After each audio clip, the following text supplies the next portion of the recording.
Hello, everybody. Thank you for tuning in to the Liberty Report. With me today is Daniel McAdams. Daniel, good to see you. Good morning, Dr. Paul. Good. We've been talking a lot about Europe, but so is the whole country and the whole world's been talking about what's going on in the European Union. Understand today that Cameron will be going to Brussels to see if he's going to get a hero's welcome. And our friend Nigel Farage gave a little talk yesterday in the European Parliament, which was very interesting. He was claiming he was having the last laugh when they ridiculed him when he first started in this effort to get the British to come to their senses. But what do you think Cameron's going to do? I don't imagine he's really going to have a hero's welcome in Brussels. No, he's having a tough time. He's there right now. He's having a tough time. His European counterparts are furious with him. How dare you allow a vote on this sort of thing? You know, as a matter of fact, we were talking about the president of the European Parliament, Martin Schulz, who said something yesterday on those lines. Yeah, Schulz, and I think I have this written down here because it tells you about the arrogance. You know, most of these, Schulz is not an elected leader and this sort of thing, and they sort of take over. But Schulz, who is the president of the European Parliament, he said it is not the EU's philosophy that the crowd, that is the people, which he's referring to as a mob, can decide its fate. Only the unelected leaders. But you know, I don't think that's brand new. Nobody should be shocked. It's just a shocking to see such bluntness, such arrogance, because I think so many of the politicians I knew in Washington were rather arrogant, you know, anyway, that they knew better and the people don't know, and that's why they had to protect the people, and that's why you have a welfare state, because nobody will take care of themselves, and we care about people and we'll do a much better job. So, but sometimes it's just motivated by power, and I think that might be what's going on now, because they use the word superstate, or at least it came out in this report that came out in Poland, and it looks like they're not bashful about this, and they have some countries that might even want to bring this discussion up. That is, they don't want to go in the direction of Brexit, because they don't want to dissolve, which seems to be the natural trend. But the big question is will this trend of trying to get out of the European Union continue, or are they going to go in the opposite direction to show how powerful they are and have the European superstate, which would be a military state as well? Yeah, and this is, you know, the French and German foreign ministers are presenting this idea, apparently, according to the Express in the UK, at the Visegrad 4 summit, which is Hungary, Slovakia, Czech Republic, and Poland are having a summit. This is a group that's been around for a long time. Apparently, they're delivering a proposal for, as you point out, a superstate, which would, you know, essentially merge the remaining EU with troublesome Britain out of the picture into, as you say, a sort of a unitary state. Poland, of course, resists the idea very strongly. The question, as you point out, if the trend is devolving into smaller, since the fall of the Soviet Union, devolving into smaller entities, trying to buck that trend and go the other way, it might be a fool's errand. You know, I don't think what we're witnessing is anything new in history, because there's always been a group that wanted world domination. You go back to the Roman Empire, the other empires that existed. They wanted control of everything. So this is nothing brand new. There's always the authoritarians that know what's best. But the 20th century was filled with it, but it was filled with more violence. When you think of the really very violent nature of the Nazis and the fascists, and even the tremendous violence of the communists, and they used tanks and force and exterminations and all these kind of things. But this 21st century is a little bit different, and even this is different. They're not advocating that they should invade these countries. And it seems like some of these countries want to capitulate, and they want to be taken care of. Scotland and other people want to, I want to belong to the European Union, and maybe they'll protect me. They're almost wanting to sacrifice their sovereignty. And then there's this other element, which I think is very, very powerful too, and which is what motivated the Brexit. And that is, there are people who still like sovereignty, but it's amazing how they're doing the same thing in this century, but the technique is a little bit different. Yeah, and I think the EU is using subversion and manipulation, these sort of permanent committees of experts and and technocrats to govern things. It is similar to how the communists used subversion to undermine democratic political parties in Eastern Europe after World War II. It's not unlike that, but as you point out, there is a counter trend toward national sovereignty. We saw it in Hungary when Hungary rejected Merkel's call for, hey, all of the refugees, come on in, we'll take care of you. And Hungary stood up. And that's one thing they would have to give up if they went along with the French-German plan. See, I think prevailing attitudes are very important, and they are very powerful, and they have a sway. The thing of it is, it's messy, it's slow, and who speaks for the prevailing attitude? And right now, there are two attitudes, the superstate, and the attitude is, let's get our sovereignty back. But I think what is dominant, I think people went along with Hitler at the beginning, and they went along with communism at the beginning, and then finally it disintegrated. So if they could only sort it out sooner and anticipate the problem. But right now, I think we're at a crossroads on what's going to happen to Europe. Quite frankly, I don't think too many people should sit around and worrying about a military superstate in Europe. I know they want to do that, and that's a new world order, and it's different, and we can take care of everybody. Because I still think deep down in the hearts of many people, they like the idea of sovereignty, they like the idea of their own countries, and they don't like to be told what to do by somebody from Brussels and telling all these countries what to do. So all of a sudden to turn it into a military state, I may be wrong. I hope I'm not wrong on this, but I just think this movement to break it up is very, very powerful. And besides, the whole world is bankrupt. I mean, the economic system is in shambles, and that is going to dampen all this enthusiasm. Before, when there was some remaining wealth, they could get away with it and say, oh, okay, all we need is a superstate, and we're going to work our way out of the depression. So I don't think that's happening. But I think that there are some people who would just as soon see it happen and have it a military state in order to take care of the people. Yeah, and I think what you're seeing is a stark choice of two very contrasting ideas. On the one hand, the superstate that we talked about, and on the other hand, the Farage speech that we alluded to earlier, which it's making the rounds on the internet. I encourage people to watch it. First of all, he's always entertaining to watch, and he is doing a little gloating. He said, "You laughed at me, but you're not laughing now." But after the funny part of the speech, he made a very good point. He said, if we start, we want to pull back from the political union of the EU, but we want you to be our best friends and our best trading partners.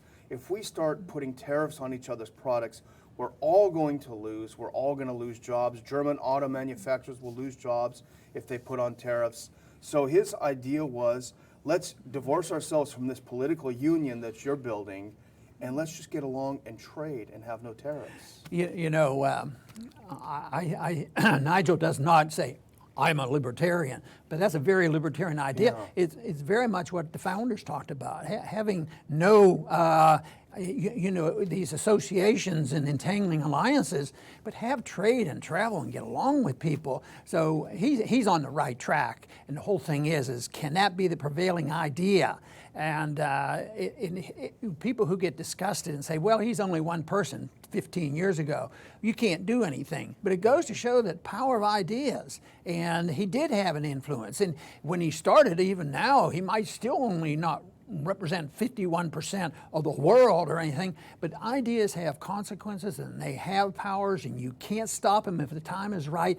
And I think the whole world is ripe, because I think the failure of socialism and fascism in the 20th century was pretty clear, and even the bits and pieces are left, whether it's North Korea or whether it's Venezuela. This is total failure, and it's going to get much worse. So when there's a promise that you can have peace and prosperity with gaining one of the most valuable things you can have, and that is individual liberty and personal liberty and private property, I mean, how can they turn it down? And it'll just be who's going to have the force. So although they're talking about using force and militarizing the European Union, I'm still hopefully crossing my fingers that will not come to pass. We do a lot of doom and gloom on the show, but there's the perfect good news message that you just delivered. This is the example of how ideas can have consequences. A little blip in the radar 20 years ago, and it explodes into a massive, monumental change. And the old saying is that armies can't even stop ideas. Ideas go, and armies are useless. They can overwhelm. And I think that's a little bit of what we're seeing here. But those in power never go away quietly into the night, because they will cling to this power. And you can imagine, just look at what we're facing in this country today. I think the world will need to eventually get rid of all central banking.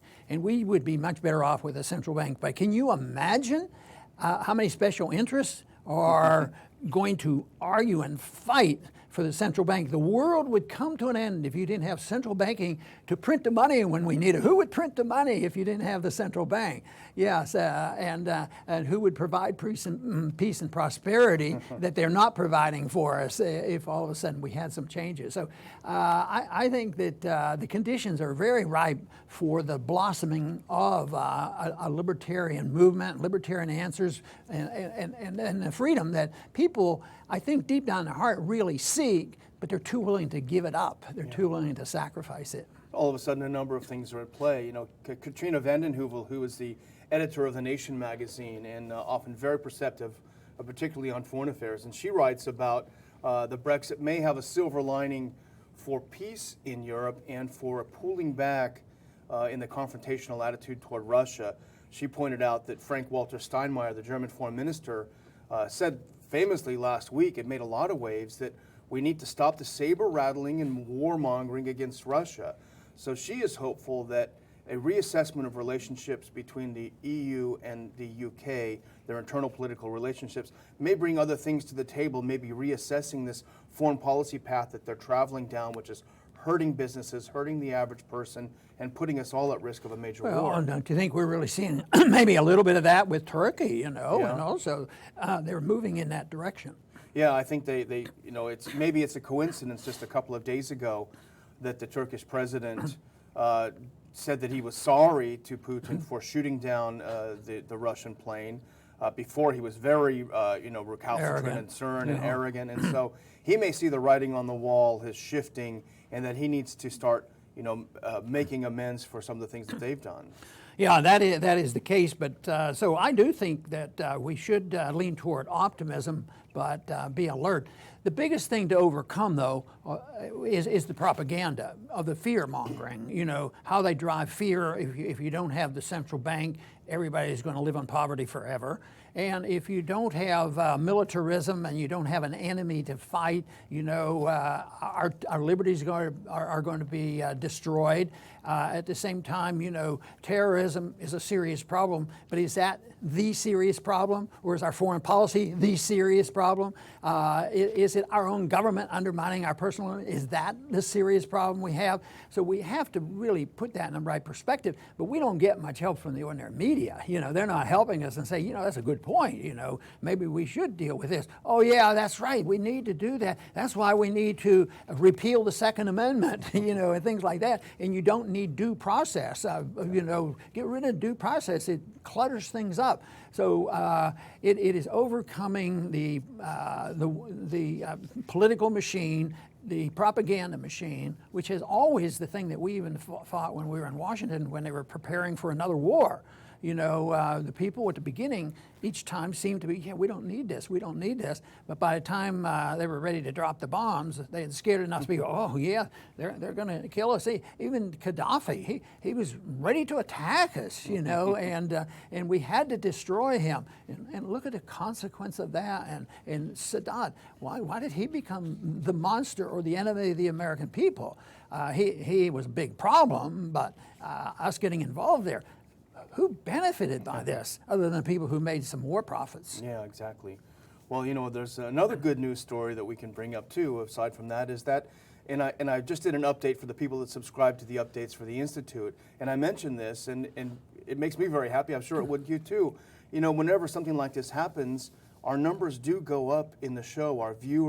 The number of our viewers go up, and that tells me that people are interested in what a non-mainstream perspective is. They're interested in an alternative analysis, and so hopefully that gives us some energy to keep going. I'm certainly happy to have new and more viewers, and I hope they'll all subscribe. Yeah, I like it, especially when you get a convert someone will say, yeah, this is good. But I don't agree with everything you guys say. Yeah, that's okay. But it's all right. Yeah. Just keep listening and just keep coming, because that to us is very important, because we do know that ideas have consequences and armies can't stop us, and it's ripe for change. And the young people, I think they will listen to this. I know they listened to Bernie Sanders and he called himself a socialist, but I'll tell you what, my experience with young people is that they are open-minded enough that if you give them the opportunity to look at sound economic policy and what a non-interventionist foreign policy is, yes, they're as interested as anybody else in peace and prosperity, and that is the reason that we have to stay in this fight in order to get people convinced that we don't need more war and more militarism, and the Europeans don't need a powerful military state. That will not solve their problems. What we need is more liberty, more cooperation, more voluntarism, and not only should we stay out of entangling alliances, all the countries of the world should stay out of these entangling alliances. Just take care of their prime responsibility, and that is protecting and guaranteeing the liberty of their citizens. And that will go a long way, and that would mean property ownership and free trade and voluntarism, and that, I believe, is the answer to most of today's world's problems. I want to thank everybody for tuning in today, and please come back soon.